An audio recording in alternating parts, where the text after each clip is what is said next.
In my Quartz Vs Series, I didn't say much about Neovim. However, at the time, I thought it was clunky and confusing, but after careful consideration, I've changed my mind. If you set up Neovim right, then it's actually very pleasant to use. In fact, it's so nice that it's what I now use instead of VSCode. Before we start, I just want to say that this is a continuation of my Quartz Vs Series, and I'll review some of my decisions and also go more in depth on apps that I didn't get to try myself. Leave your opinion on Neovim in the comments down below, and let's get started.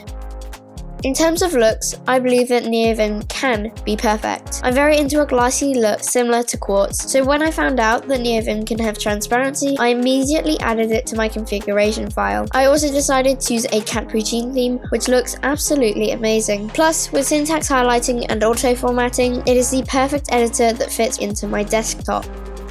After setting up my configuration, Neovim became just as functional as VSCode. I already mentioned auto formatting and syntax highlighting, but it also has a file navigator.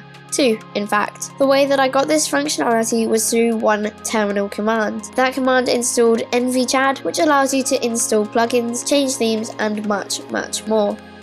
Neovim with NVChad is just the same as regular Neovim, except a couple of things like the file tree, but after configuring it and installing plugins, Neovim with NVChad becomes just as, if not more, capable than VSCode. Adding plugins makes Neovim an extremely usable code editor that is absolutely perfect for most setups.